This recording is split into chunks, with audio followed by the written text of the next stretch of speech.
Most people never question the most dangerous assumption they carry through life. They do not ask, "What is suffering?" They ask, "What is wrong with me? Why am I like this? Why can I not be happier, more grateful, more resilient, more normal?" They think their misery is a personal malfunction, a glitch in the system, a private curse. The Buddha began somewhere very different. He did not start with, "What is wrong with me?" He started with, "What is wrong with being human as we currently live?" In this episode of Buddhism Explained, the timeless path to awakening, we are going to step into that question. We will look at the Buddha as a kind of spiritual physician, and at the Four Noble Truths as a diagnosis of the human condition. There is a disease. There is a cause.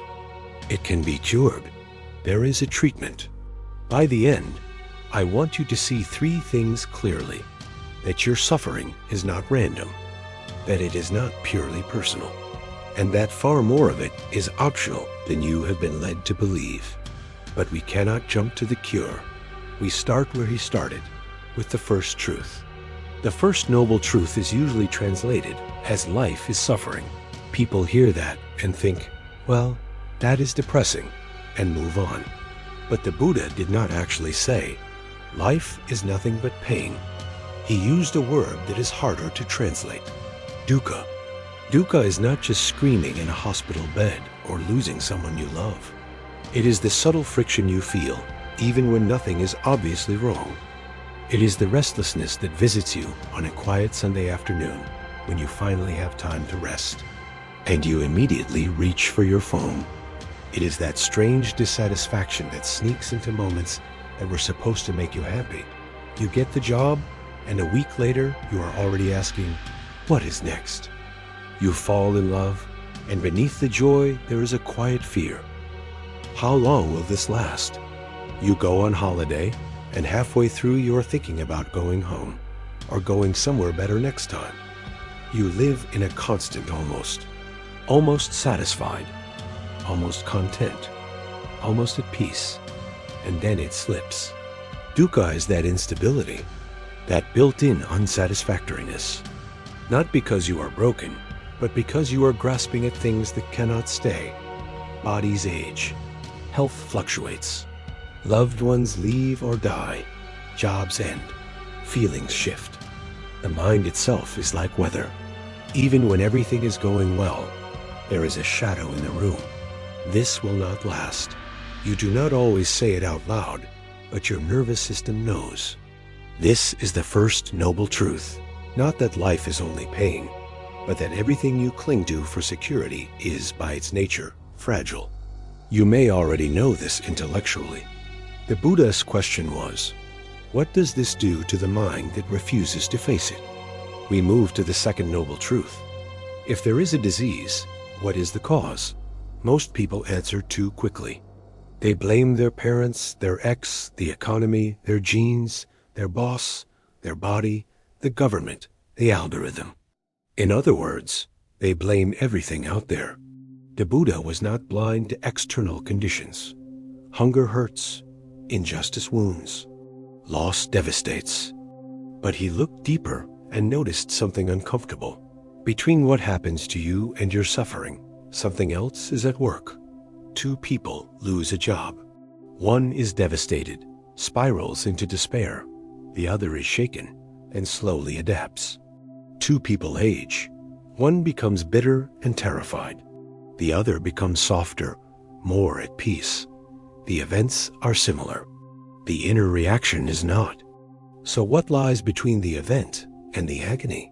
He called it tanha, craving. Not just wanting. Wanting is natural. Craving is wanting welded to insistence. It is the demand that reality be a certain way, that you be a certain way, that other people behave a certain way, and the refusal to make peace when they do not. Craving says, things must stay exactly as they are when I like them. I must get what I want when I want it. I must not lose what I love. The feelings I hate must go away now. Craving is not only about pleasure.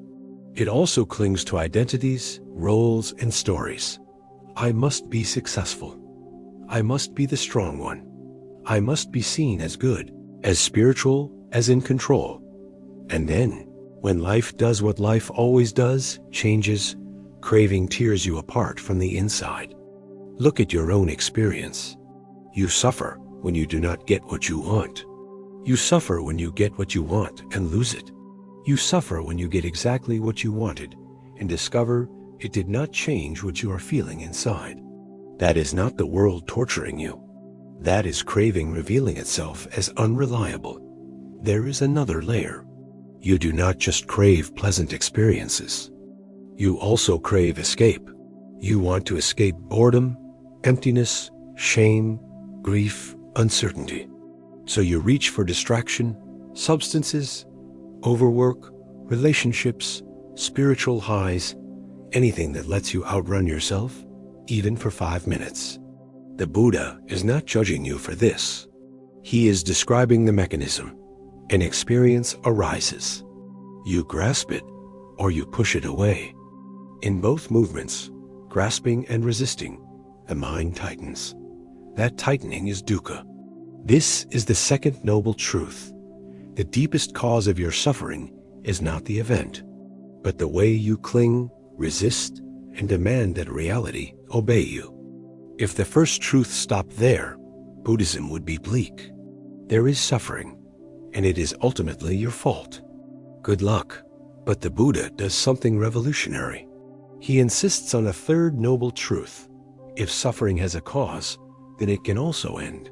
Not through death, not through numbness, not through getting everything you want, through letting go of craving. This is an uncomfortable idea because you are used to building your life around getting more and more of what you crave. You assume that is where happiness lives. But consider this. Think of a moment, even a tiny one, when you felt truly at peace, watching the ocean, holding someone you love without thinking about tomorrow, laughing so hard you forgot yourself, sitting in silence, not waiting for anything, simply there. In those rare moments, the world did not become perfect. Your past did not disappear. Your future did not guarantee anything. What changed was your grip. For a moment, you are not leaning forward into the next thing. You are not leaning back into the last thing. You are not arguing with the present. Craving dropped, and in that gap, something else was revealed, a quiet contentment that did not need conditions.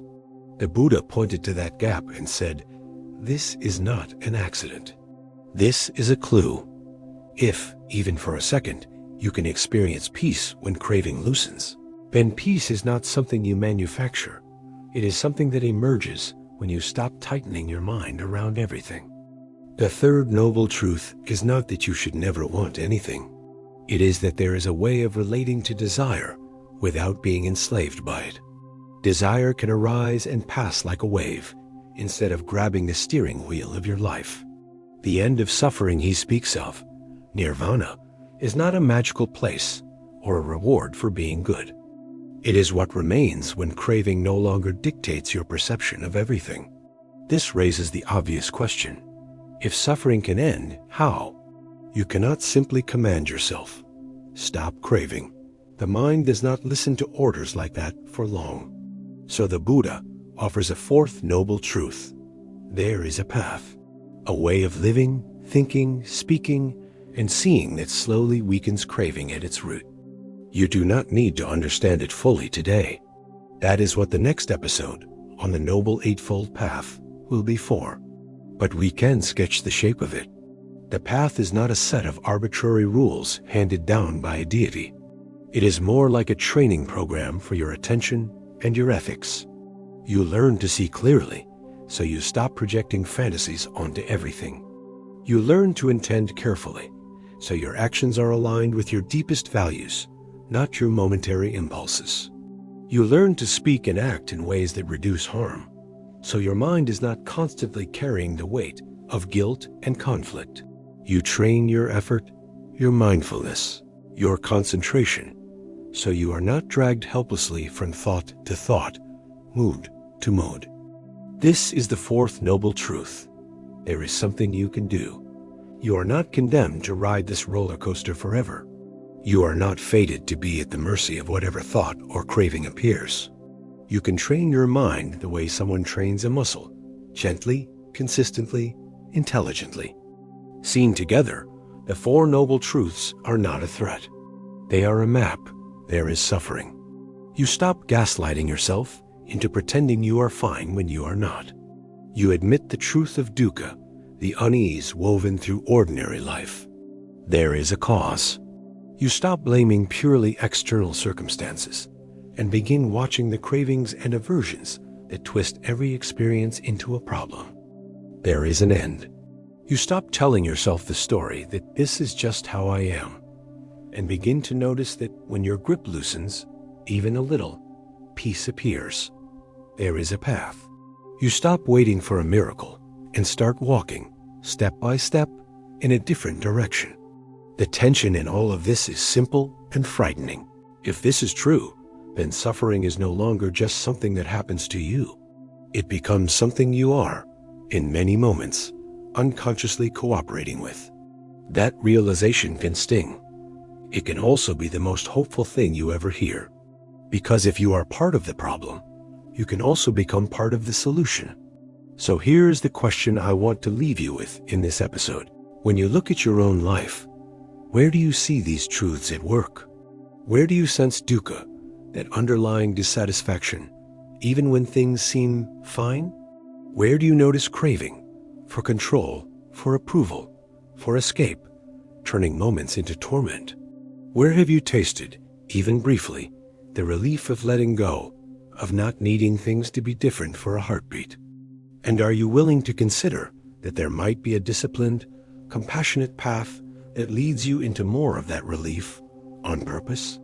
In the next episode, we will go deeper into that path, the Noble Eightfold Path, and see how it translates into daily life, work, relationships, speech, attention. For now, sit with the possibility that your suffering is not a punishment and not a mystery. It is a pattern, and every pattern, once seen clearly, can begin to unravel. If this episode gave you something to reflect on, I would love to hear from you.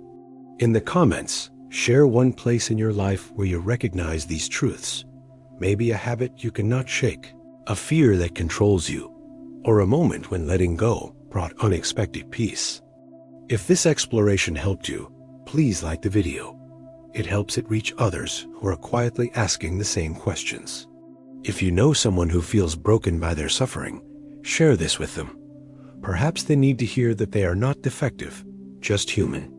And if you want to follow the rest of this Buddhism Explained, the Timeless Path to Awakening series, subscribe and turn on notifications so you do not miss the next step on the path.